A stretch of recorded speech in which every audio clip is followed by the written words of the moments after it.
Albert Einstein once said, "Everybody is a genius, but if you judge a fish by its ability to climb a tree, it will live its whole life believing that it is stupid." Controversies have arisen about the meaning of this quote, yet the meaning is clear to me.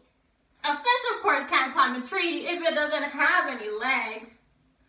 But if we judge it by its ability to climb it, rather than the fish's excellent ability to swim, it will never succeed. With access to infinite resources at the tips of our fingers, we are lost in a world of education. We can learn so much, but it applies so little. We live in the 21st century. Yes, ladies and gentlemen, 2020. But our educational systems were set up reminiscent of the Industrial Revolution. Now I have a confession to make.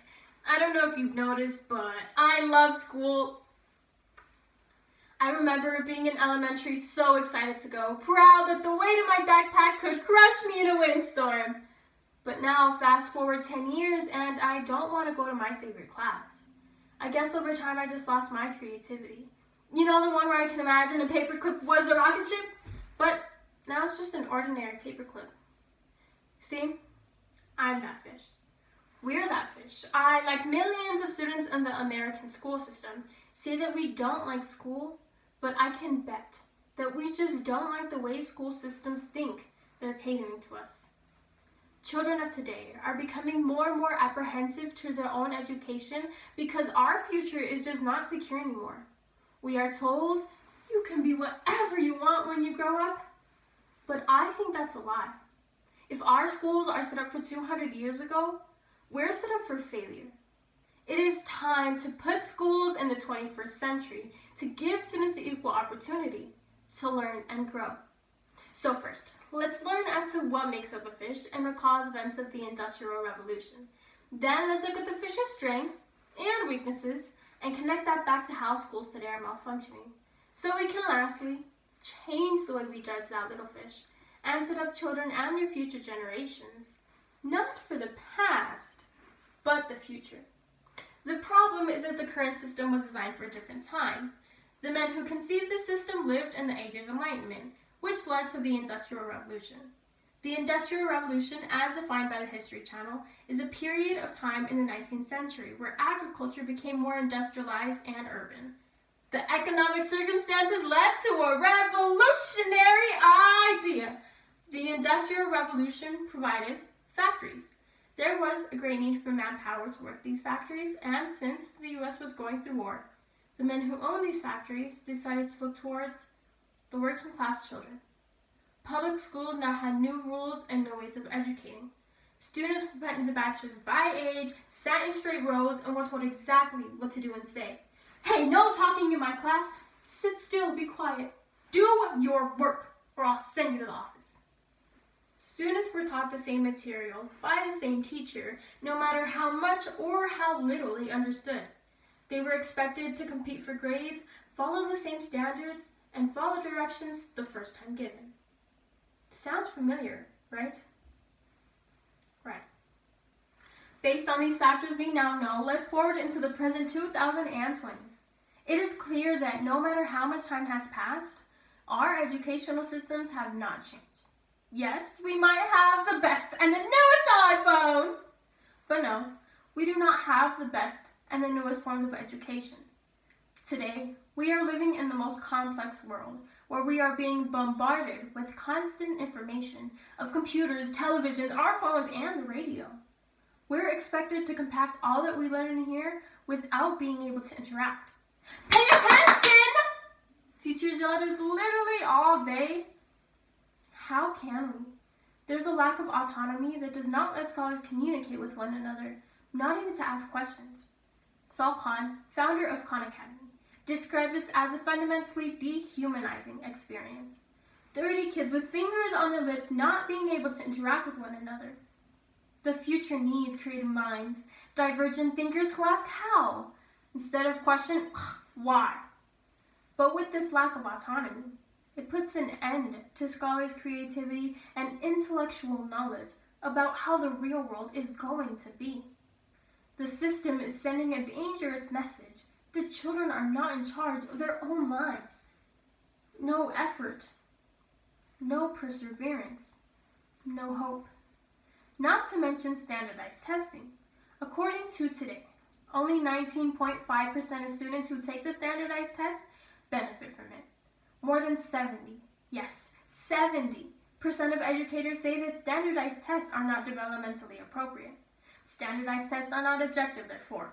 They should not be a way of determining a child's intelligence, capabilities, abilities, whatever it may be. A recent article published by PBS on October 9, 2019 states that on average, every 10 days, a college decides to make test scores optional for their applicants. Now, amid COVID-19, these numbers have skyrocketed. If now, even more so than ever, colleges are making this decision, should I then be bending over backwards, breaking my back, studying for the test that does not work for me, but against me? Sarah Halbrook, a writer whose poem was used on the SAT, found it curious and figured she'd go and take the test. Well, after taking the test, she realized that for her own poem, she got every single question wrong. Yes, wrong. Standardized tests should not be used to determine a child's intelligence if not even the author can get the questions right. Lastly, students are being given way too much homework per night to the point where teachers are left asking why we're sleeping in their class. 8 hours of school a day, plus 2 to 3 hours of homework a night, extracurriculars, and having that moved online? That's too much to ask. We need to solve these issues. We need to make changes in order to ensure that each and every child can really benefit from their education and know that yes, we do have something to look forward to. First, eliminate standardized testing. According to CNN, countries in Europe such as Finland don't use them and they're in the top school rankings. Which leads to my question. Why should we? Second, stop lecturing. American Psychological Association shows how Barbara McComb, PhD, an educator, decided to put to the test how autonomy works in classrooms. Well, after spending just one day observing teachers' classrooms, she realized that those who had better days were the ones who trusted their students more. She concluded the result was positive motivation with little to no student complaints or disturbances. Lecturing is not for the developing brain. It is for the already developed. Leave it for college, not now. Third, reduce the amount of homework students are given. A recent study conducted by Denise Pope, a senior lecturer at Stanford University, states that of the 4,317 students surveyed, 56% said they considered homework a primary source of stress. Many of these students also said that they experienced health issues such as headaches, nausea, sleep deprivation, and in even some cases weight loss. I've experienced all of these, and yes, I know, hard to believe, but I have. And I don't doubt that most of us, all of us, watching this speech have experienced at least sleep deprivation due to the amount of homework we've received. Yes, of course, homework does provide open doors to learning beyond what is taught in class. But according to Oxford, these benefits only occur when students are engaged and ready to learn. The more homework we get, the less we want to engage. Now, I'm not trying to be a complete idealist here. We have to be realists as well. I'm not trying to solve 200 years worth of broken school systems, but I am trying to find some solutions to some problems and maybe create some changes. I need to go to school, grow, learn, succeed without killing my humanity. We've learned how to change the way we judge that little fish. Then we learned about how to cater to its needs. So now, let's judge it based on its excellent ability to swim and not its impossible ability to climb that tree. To better the future, the Board of Education must look towards the Industrial Revolution, learn from it, and leave it in the past. The current system was designed for 200 years ago. Leave it there and move on. Look forward to the children of tomorrow who are taught in a way that they are not held back from themselves. We will be able to create our own path and not have to follow one with the false finish line. Then, and only then, Will every child in America be able to answer with full confidence when somebody asks us, "What do you want to be when you grow up?"